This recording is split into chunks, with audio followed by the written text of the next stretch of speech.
Hello అండి, ఒక మంచి విక్రమ బేతాళ కథను చెప్పుకుందాం. దండకారణ్యంలో అగ్నిశిఖుడు అనే ఒక రాక్షసుడు ఉండేవాడు. అతడు ఒక గుహలో నివసిస్తూ అటుగా మానవులు ప్రయాణిస్తున్నప్పుడు ఆ నరవాసనను పసిగట్టి బయటికి వచ్చి వాళ్లను తినేసేవాడు.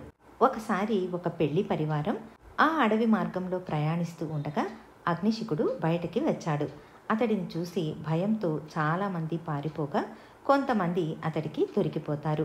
ఆ దొరికిన వాళ్ళందరినీ అక్కడికక్కడే తినేస్తాడు. తరువాత వెళ్ళి గుహలో పడుకుంటాడు. కడుపు బాగా నిండి ఉండడం వల్ల ఒక వారం రోజులు లేవకుండా పడుకుంటాడు. వారం రోజుల తరువాత లేచిన అగ్నిశిఖుడికి ఆకలి దహించుకుపోతుంది. ఆహారం కోసం బయటకు వచ్చిన అతడికి ఒక ముని తపస్సు చేసుకుంటూ కనిపిస్తాడు. అగ్నిశిఖుడు ఎంతో సంతోషించి ఆ మునిని తినేయడానికి అతడి వైపుకి వెళతాడు. ఇంతలో ముని చుట్టూ వలయాకారంలో అగ్నిజ్వాలలు చెలరేగుతాయి. ముని రాక్షసుడి కేసి చూసి, ఇక ఈ పాపిష్టి జన్మ నుంచి విముక్తిని పొందు. రేపే శివరాత్రి, భగవంతుణ్ణి ధ్యానిస్తూ కూర్చో. ఇటువైపుకి ఒక మనిషి వస్తాడు. అతడి చేతిలో గంగాజలం ఉంటుంది. ఆ గంగాజలాన్ని తాగావంటే ఈ రాక్షస జన్మ నుంచి విముక్తి కలుగుతుంది అని చెబుతాడు. రాక్షసుడు మునిని పట్టుకోలేక వెనుతిరిగి గుహలోనికి వచ్చేస్తాడు. ఆ రోజంతా ముని చెప్పిన విషయాలు తలుచుకుంటూ నిద్రలోనికి జారుకుంటాడు. పొద్దున లేవగానే రాక్షసుడికి ఆకలి దహించుకుపోతుంది. గుహ నుంచి బయటికి వచ్చిన రాక్షసుడికి ఒక వ్యక్తి నడుచుకుంటూ రావడం కనిపిస్తుంది. వెంటనే అతన్ని పట్టుకుని, ఎవరు నువ్వు అని అడుగుతాడు. దానికి ఆ వ్యక్తి వణికిపోతూ, నేను వీరబలుడు అనే బందిపోటును. పెళ్లివారి ఇంట నగలన్నీ దోచుకుని వెళుతున్నాను. కావాలంటే ఆ నగలన్నీ నీకిచ్చేస్తాను, నన్ను వదిలే అని అంటాడు. దానికి రాక్షసుడు భీకరంగా నవ్వి, నీ నగలు నాకెందుకురా అని ముని చెప్పిన విషయం గుర్తున్నా కూడా ఆ సంగతి పట్టించుకోకుండా తన ఆకలిని ముందుగా తీర్చుకోవాలని అతడిని తినేస్తాడు. తరువాత కాసేపటికి ఇంకొక వ్యక్తి అటుగా రావడం చూస్తాడు.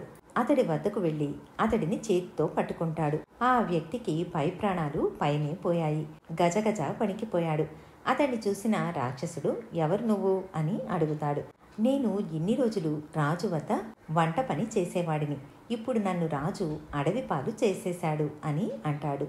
ఉన్నట్టున్నట్టే నిన్ను అడవికి పంపించాడంటే నువ్వేం చేశావో చెప్పు అని అడుగుతాడు. దానికి ఆ వంటవాడు, నేను పరాయి దేశపు రాజుతో కలిసి మా రాజుకు చేసే వంటలో విషాన్ని కలిపాను. అది గ్రహించి నన్ను ఇలా పంపించేశారు అని అంటాడు. అయితే నువ్వు దేశద్రోహివన్నమాట అని అతడిని కూడా తినేస్తాడు. కాసేపటికి ఇంకొక వ్యక్తి అటుగా వస్తాడు. ఈసారి రాక్షసుడు అతడిని పట్టుకుంటాడు.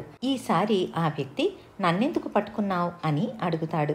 ఇది విన్న రాక్షసుడు, నేను నిన్ను ఎందుకు పట్టుకున్నానో కూడా తెలియని అమాయకుడువా నువ్వు, నిన్ను తినడానికే పట్టుకున్నాను అని అంటాడు. ఆ వ్యక్తి ఏ మాత్రం బెదరకుండా, ఓ అదా విషయం, అయితే అలాగే తిను అని అంటాడు. రాక్షసుడు ఆశ్చర్యపోయి, నిజంగానే నీకు చావంటే భయం లేదా అని అడుగుతాడు. దానికి ఆ వ్యక్తి, ఎందుకు భయపడటం, అందరూ ఏదో ఒకరోజు వెళ్ళవలసిందే. జబ్బు పడి మంచాన పడి పోవడం కంటే ఒక జీవి ఆహారం కోసం పోయినందుకు సంతోషమైనా దొరుకుతుంది అని అంటాడు. ఇది విన్న అగ్నిశిఖుడు, నిజంగానే ఇలా మాట్లాడుతున్నాడా లేక లోపల భయపడుతున్నాడా అని అనుకుంటాడు. ఇంతలో ఆ వ్యక్తి, నా భార్య జబ్బుతో మంచాన పడి ఉంది. నేను ఎంతో శ్రమించి కాశీకి వెళ్ళి గంగాజలాన్ని తీసుకుని ఇంటికి వెళుతున్నాను. ఎలాగో నా భార్యకు ఇవ్వలేను కాబట్టి ఈ గంగాజలాన్ని నువ్వు తాగు, తప్పకుండా నీకు ముక్తి కలుగుతుంది అని అంటాడు. ఇది విన్న వెంటనే రాక్షసుడు అంతవరకు తన చేతిలో పట్టుకుని ఉన్న ఆ వ్యక్తిని కిందకు దింపి, మహానుభావ, ఈ గంగాజలాన్ని తీసుకెళ్లి నీ భార్యకే ఇవ్వు అని అంటాడు. అలా కిందకు దించుతున్నప్పుడు ఆ వ్యక్తి పాదస్పర్శ తాకగానే రాక్షసుడికి విముక్తి కలిగి మానవుడిలాగా మారుతాడు. బేతాళుడు కథ చెప్పి, రాజా, ఇందులో నాకు కొన్ని సందేహాలు ఉన్నాయి. ముని భగవంతుణ్ణి స్మరించుకుంటూ ఆ గంగాజలాన్ని తాగినప్పుడు నీకు శాప విమోచనం కలుగుతుంది అని చెప్పాడు. అయితే రాక్షసుడు శివరాత్రి రోజు 2 మనుషులను తిన్నాడు. అదే కాక అతడు గంగాజలం తాగకపోయినా అతడికి ముక్తి ఎలా లభించింది అని అడుగుతాడు.